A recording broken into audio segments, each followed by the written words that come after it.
Hey, what's going on, everybody? So, here we go.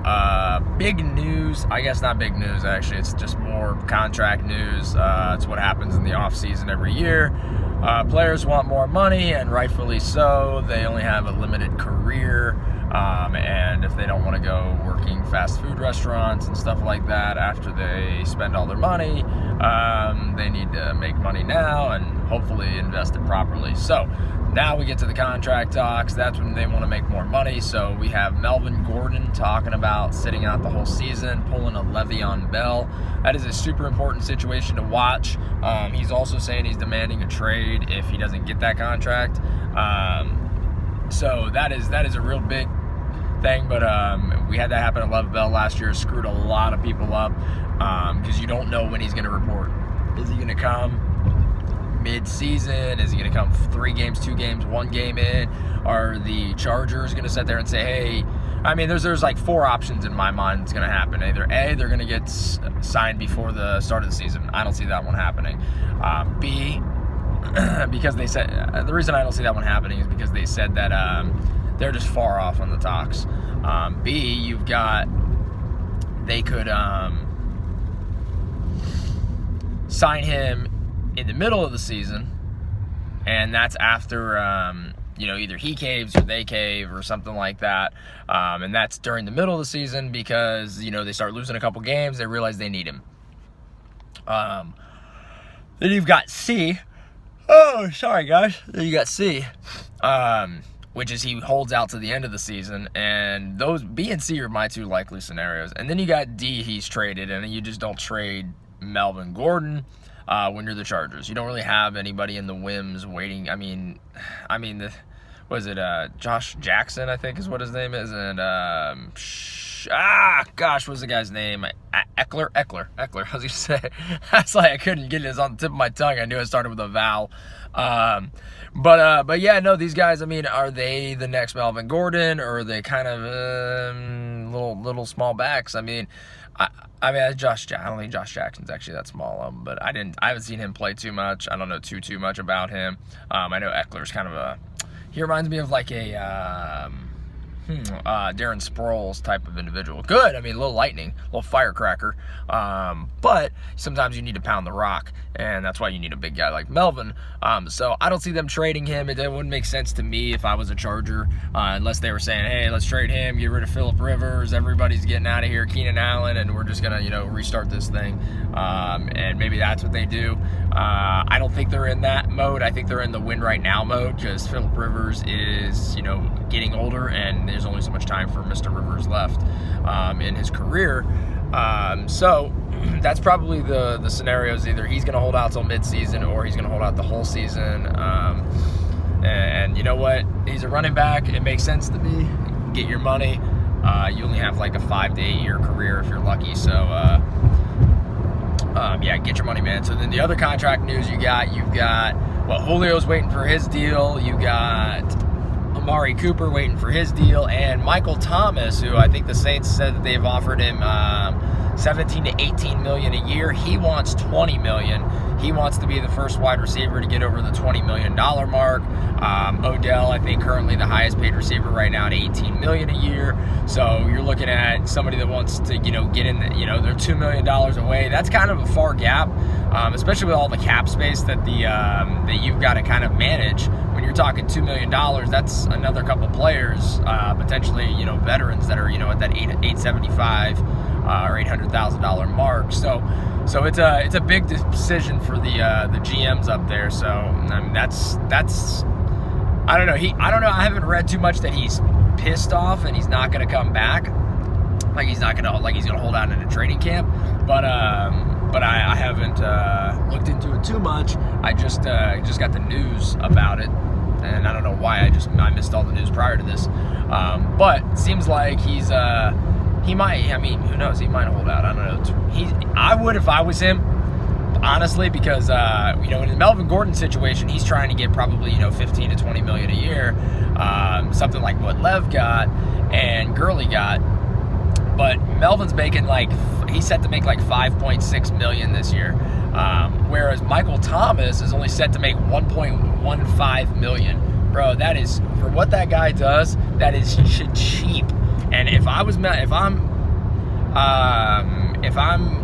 him, I'm not doing it. I'm not playing until I get a contract, because I go out, risk myself, injure myself for $1 million a year when I know I'm worth at least $18 million. I'm not doing that. So with that said, guys, that's the news, and I'm going to talk a little bit. I did a mock draft this morning. I got Christian McCaffery, my fourth pick. I was picked number 4. I just don't. I don't like it, man. I don't like Christian McCaffery this year. I don't know why. I was going over some of my consistency stuff. I kind of make this Excel file that I do every year, and I've done it for years and years and years, where I do consistency charts, and I try to figure a player that's going to get me 15 points for, those first couple picks. Like, I'm really looking for somebody that's going to be consistent. That's what I look for. Saquon, in my thing, was the most consistent. I think it was like 88% of the time he scored 15 points or more. I think in the 16 game samples that I had, it was only 16 games that he played last year. It was only 2 games. Number 2, I believe, was Zeke or Alvin Kamara. A lot of people say Alvin Kamara jumps up and down, but it was actually, I think, Alvin Kamara was number 2 and Zeke was number 3. Now Zeke has had more games. I think he's played 40 games in his career, and I only went. See, now this is the weird thing, though, when you're trying to do this. If you go off of games versus games started, like when you're trying to compare that kind of stuff, for a person like Alvin Kamara, I've got to go games started plus games where he received over 10 touches, like where he's got at least 10 rushes and not 10 rushes, but a combination between his receptions and his rushes, right, and his carries. Because when I look at it in terms of Alvin Kamara, he was a timeshare with Ingram. But if he's out there getting the ball, thrown to him, 8 to 10 times, and he's running for 5 to 7 times, the guy's throwing up 35 points. I gotta factor that in as consistently giving me points over that amount. So in games where Alvin Kamara got over 10 touches between carrying the ball and receptions that he got total combined, he was number 2 on my consistency. I think he was 85% of the time he scored more than 15 points when he got 10 touches. And then Zeke was number 3 on that. It was, I think he was 83% of the time. I'm going to post this on Facebook, Instagram, and everything like that, just how I did my calculation and what the percentages were. And when I got to Christian McCaffery, 40% of the time, he scored less than 15 points in his career. Now, it's 28 game sample, and so, his first season wasn't amazing. Last year was awesome. So, you got to kind of read it with a grain of salt. Do I like Christian McCaffery? Yeah, I think he's a stud, but at the same time, is he consistent, and has he been consistent his entire career? Zeke has been consistent his entire career. Kamara has been consistent his entire career, and Saquon, very small sample size, but has also been super consistent his entire career. All 3 of those guys have scored 83% of the time or more, scored 15 points for you when they've started a game. So to me, those are my top 3 on my board. I'm going to look for people like that. Now, I think number 4 came in at, number 4 was, I think, Le'Veon Bell, and then David Johnson.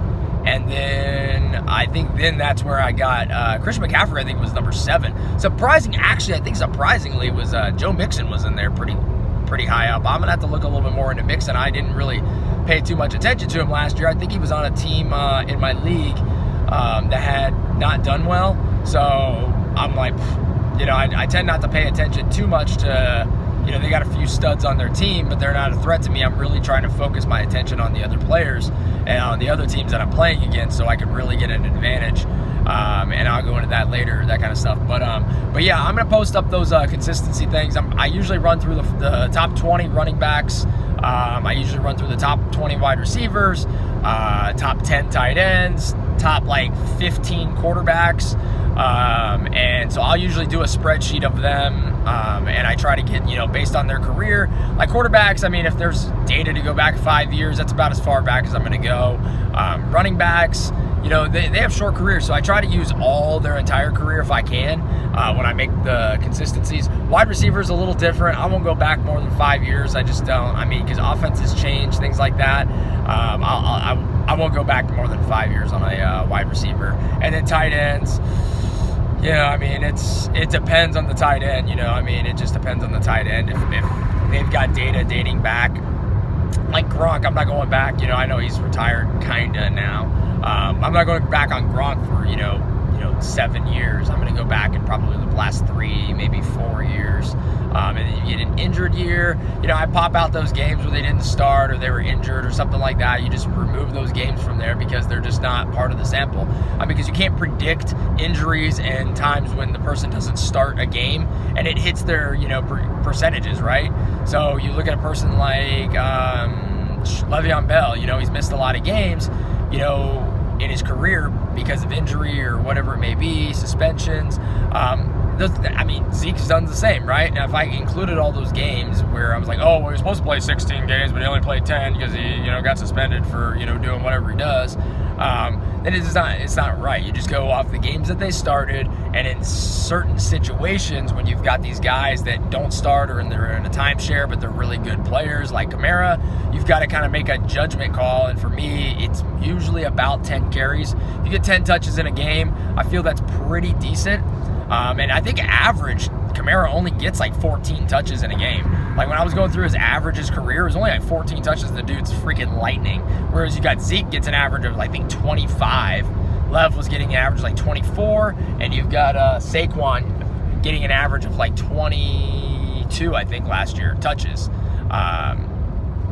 Actually, no, that might not even have been touches. Yeah, no, it was touches. I'm sorry. Yeah, I was thinking I did just the rushes, but I'll have to go double check that and make sure I did it on. I wasn't doing just carries; it was on touches. So, but yeah, no.